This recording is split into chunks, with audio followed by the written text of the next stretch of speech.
Bismillahirrahmanirrahim. Assalamualaikum warahmatullahi wabarakatuh. Hamdan syukran lillah amma ba'du. Yang terhormat Bapak dosen kami yaitu Bapak Sugeng Priyono dengan mata kuliah Analisis Bisnis Syariah.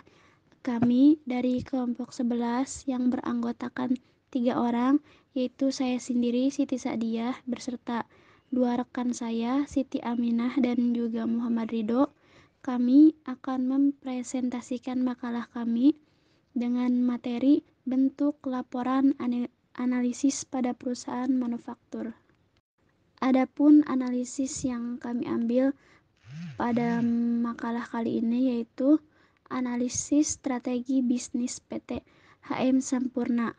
Adapun yang pertama yaitu strengths.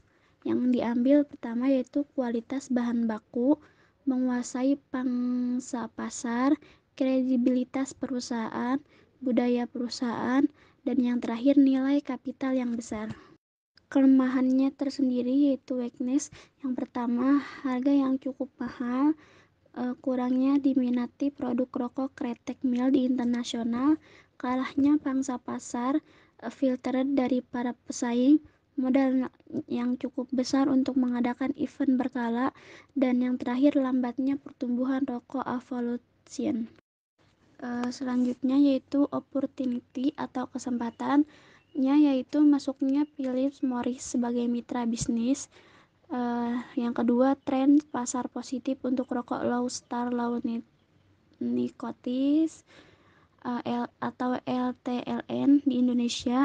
Yang ketiga, banyaknya spot yang terdapat pada event untuk mempromosikan produk baru. Yang keempat, kemungkinan lahirnya produk baru. Dan yang terakhir yaitu beralihnya customer kompetitor ke rokok LTLN Sampurna. Yang terakhir yaitu threats atau ancaman bagi perusahaan rokok tersebut, yaitu pertama, regulasi dan perda mengenai anti rokok. Yang kedua, kompetitor dari rokok jenis mil. Yang ketiga, bertambahnya kompetitor rokok jenis mil. Yang keempat, tingginya pajak rokok. Dan yang terakhir yaitu berkurangnya event yang disponsori oleh industri rokok.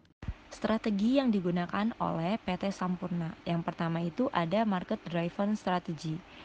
PT Sampurna untuk mengawali menjadikan market sebagai orientasi untuk membuat strategi. Harus diyakini bahwa customer merupakan raja. Sudah sepatutnya raja harus dipenuhi kebutuhannya dan keinginannya. PT Sampurna sudah berbasis berorientasikan market driven strategy sejak kemunculan produk Email. Produk Email merupakan salah satu implementasi dari market driven strategy, dikarenakan produk Email memiliki keunikan tersendiri dengan kandungan nikotin dan tar yang rendah. Produk Email memiliki keunikan tersendiri dilihat dari tema komunikasi pertamanya, Taste of the Future, yang memang mencirikan produk Email memiliki perbedaan yang bukan rasa tetapi juga sebuah gaya hidup masa depan. Yang kedua ada diversifikasi produk. Diversifikasi adalah strategi penempatan dana investasi kita ke instrumen yang berbeda-beda. Alasan mengapa PT HM Sampurna Tbk melakukan diversifikasi. Diversifikasi produk adalah upaya yang dilakukan perusahaan untuk memasarkan beberapa produk yang sejenis dengan produk yang sudah dipasarkan sebelumnya. Perusahaan melakukan diversifikasi produk ditujukan untuk pertama, untuk membuat produk tahan lebih lama. Yang kedua, mengarah kepada produk siap konsumsi digunakan. Yang ketiga, memenuhi selera, kebutuhan dan harapan konsumen.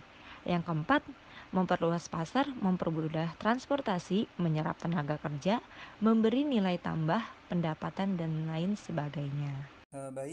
Di sini saya akan menjelaskan proses pendistribusian produk di PT Sampurna dari lahan pertanian hingga pabrik. Nah, setelah dipanen dan dikeringkan, tembakau dan cengkeh dibawa ke lokasi pabrik. Tembakau biasanya disimpan hingga selama 3 tahun dalam lingkungan terkontrol untuk membantu meningkatkan cita rasanya.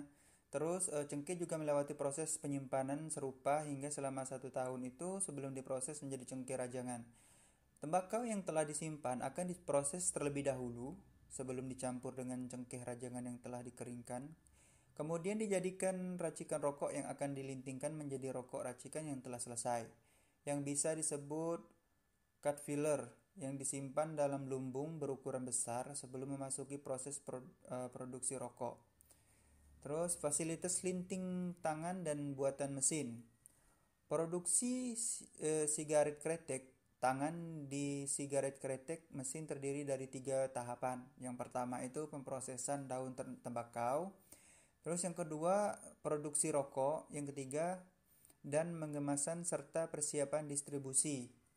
Dalam tiap tahapan produksi, pengendalian mutu yang sangat cermat memegang peran penting untuk memastikan bahwa setiap batang rokok dibuat dengan standar tertinggi. Setelah siap, rokok kemudian dikemas dan dikirimkan untuk proses distribusi. Terus selanjutnya untuk pendistribusian, pabrik rokok tembakau disimpan selama 3 tahun. Kalau di pabrik itu tembakau disimpan selama 3 tahun. Terus pemrosesan daun tembakau dan cengkeh. Yang ketiga produksi rokok. Yang keempat pengemasan rokok. Nah selanjutnya itu prosedur pendistribusiannya yaitu distributor besar atau grosir dari tempat distributor besar langsung ke distributor menengah dan kecil atau warung supermarket, terus langsung ke konsumen, ataupun bisa juga dari proses pendistribusiannya langsung ke distributor menengah dan kecil, warung atau supermarket. Baik, itulah yang dapat kami jelaskan dalam kelompok kami. Kurang lebihnya kami mohon maaf. Wabillahi taufiq wal hidayah. Wassalamualaikum warahmatullahi wabarakatuh.